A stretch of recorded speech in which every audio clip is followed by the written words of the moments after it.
Chlorine dioxide is interesting because it's potentially a gateway to chlorites, a strong oxidizing agent with chlorine in a rare 3 oxidation state. But there's a catch. It's highly toxic and highly explosive. Well, we don't do explosives on this show, so we're not going to make this in any quantity today. Instead, we're going to do a few experiments and see whether or not it's possible to produce it from some reagents we have available. It is, however, used industrially as a disinfectant and bleaching agent, normally in very low concentrations as it's so potent. You see what the containers at the back contain later on. For the moment, let's have a look at the star of the show. This is potassium chlorate, a fairly stable white solid, and a strong oxidizing agent. We've used it before in a few previous videos. You can actually produce it at home via electrolysis using a chlorate cell, and Explosions and Fire on YouTube did a great couple of videos on this. Today we're going to use it in a different way, however, to its normal use as a generic oxidizing agent. We're going to have a go at reducing it specifically to form chlorine dioxide gas. So you can probably guess already, those 5 containers in the background contain some reducing agents that we're going to try out. Chlorine dioxide is toxic just like chlorine gas, if not a bit more so. But the main problem is that it can explode. So we're going to use very small quantities of reagents as a precaution, and since we're going to be filming this in close-up, we've got a big long lens. Okay, adjust your eyes, as our camera is now safely located halfway back across the room. Let's first do a little demonstration. We'll take some potassium chlorate and put it into the glass dish.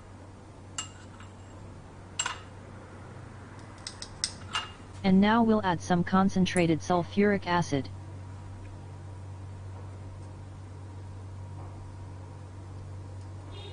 This converts the chlorate salt into unstable chloric acid, which then dehydrates and decomposes, forming chlorine dioxide gas. But it's not a good way to prepare the compound, as there are other side reactions, and the sulfuric acid heats up, leading to a risk of explosion. In addition, at any concentration greater than about 10%, the chlorine dioxide can explode spontaneously. We can actually demonstrate this. Let's add a few crystals of sugar.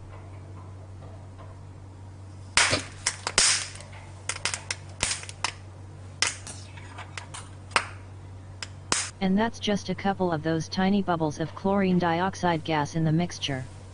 Imagine what this would do in any considerable quantity. But there are better ways, and apparently some reducing agents in acid solution can react with chlorate to produce chlorine dioxide. So let's first mix some chlorate, and this time we'll add some dilute sulfuric acid. Still around 50% by volume, so quite strong but certainly not concentrated.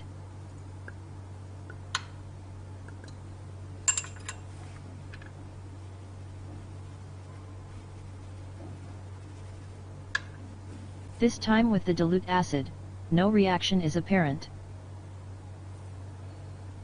So now for our first reducing agent. This is sodium bisulfite, commonly used as a brewing disinfectant. Let's add a small amount to the acid chlorate. And there you go. Immediate reaction, a yellow color, lots of gas evolved. In reality, the bisulfite is going to react with the sulfuric acid and also produce sulfur dioxide. But this is also a reducing agent, so we've probably got a combination of sulfur dioxide and chlorine dioxide gas being produced.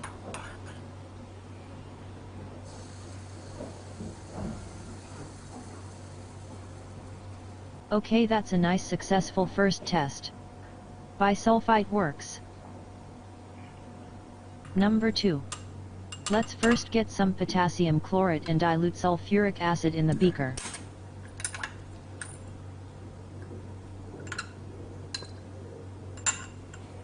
As before, no reaction. And here's our second reducing agent. This is hydrazine sulfate. A bit more exotic. but we made this in a previous video using bleach and urea, so check that out for more details.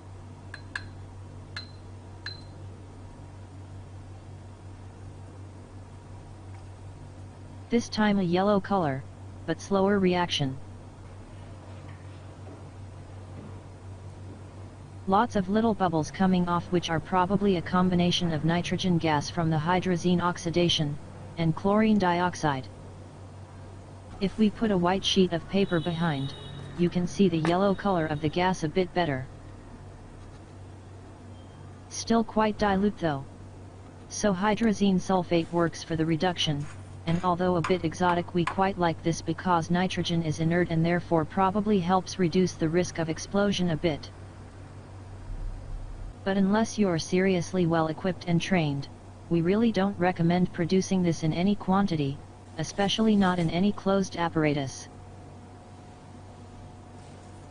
Okay, time for reducing agent 3.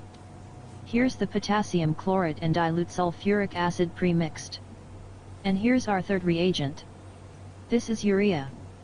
Not normally considered a reducing agent, but remember we're dealing with some pretty fearsome oxidizing agents here. To them your finger or lungs are pretty good reducing agents if need be.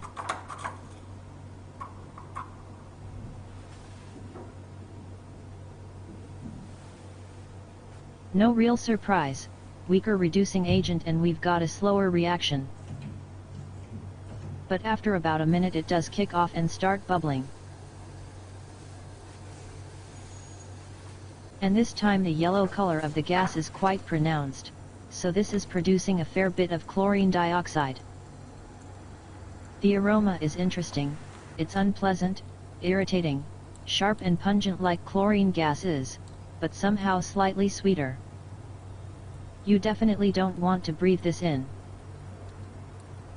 Okay, so urea surprisingly works, although the concentration of chlorine dioxide gas produced seems high, so it might not be the safest option.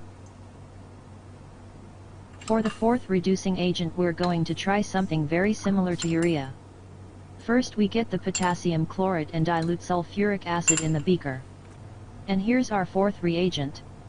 It's thiourea, which is basically urea but with the oxygen substituted with sulfur. We're using it because it's normally considered a stronger reducing agent than urea.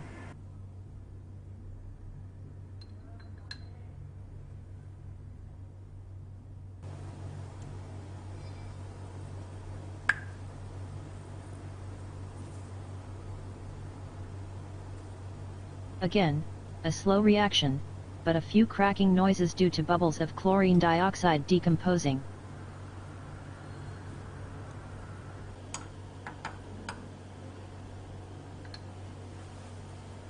The reaction mixture also seems to form a solid mass, which makes things difficult to manage.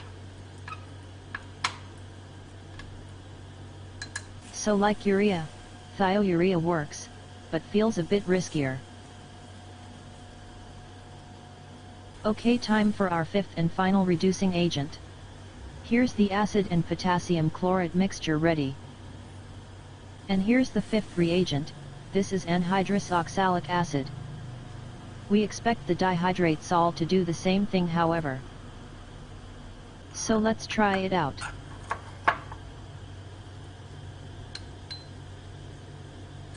After about 15 seconds a yellow color appears and we've got bubbling.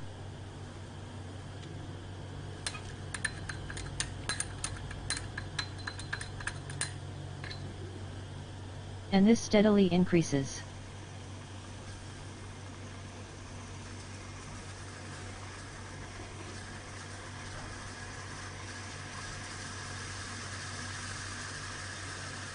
A lot of carbon dioxide gas is also produced, so you can't see the yellow color of the chlorine dioxide so well. But it's definitely there. The reaction mixture also becomes quite hot in the process, much more so than for the other reducing agents we tried. Okay, so oxalic acid works, and this is the reaction that most textbooks quote as being the preparation method. Does get very hot however, which is disconcerting for a high explosive gas. Again, This is fun to try on a small scale, but do not even think about scaling up or doing it in a closed apparatus. Okay, let's scale up a bit and we'll let you watch the reaction.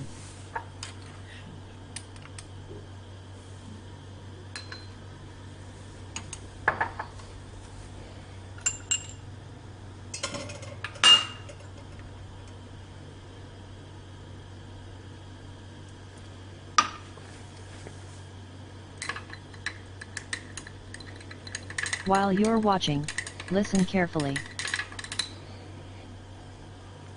We know firsthand what it's like to have close loved ones who are ill or suffering. Logic goes out of the window. You will try anything, plead with the universe, and take any chance, no matter how small, to try to help them. There are also, unfortunately, amongst us in the world some people who seek to take advantage of those in this state of mind. Some of these individuals believe their own stories. Others don't, but simply have no empathy. But it doesn't matter. People are out there who are trying to peddle toxic simple compounds such as chlorites, chlorine dioxide, or hydrazine sulfate with the promise that they are some sort of undiscovered or hidden cure for disease.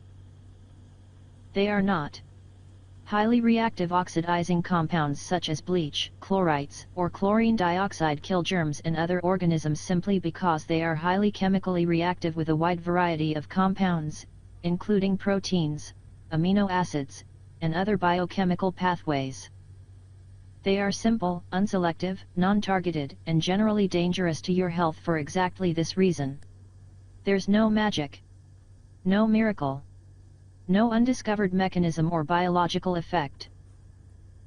They are just simple reactive chemicals, and if you ingest them, they will react with you and damage you. In the end, medicine isn't an exact science. It is, however, a huge body of knowledge of what has worked and what hasn't, how to classify illnesses and treatments, and how to diagnose and select the right treatments. It evolves, changes, and grows more accurate over time. So if you or a loved one has a problem, talk to the people who have the expertise in that body of knowledge. Be open with them. Tell them if you want to try something different, but be open and listen to them as well. But don't waste your precious health and money on poison.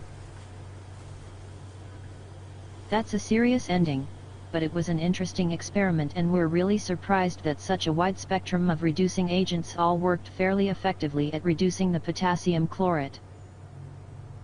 If we ever find a foolproof, guaranteed safe way of handling chlorine dioxide, then you'll be the first to know.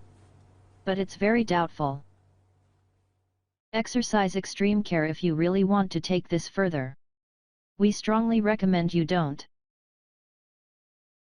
Thanks for watching, and stay tuned for more interesting reactions coming up.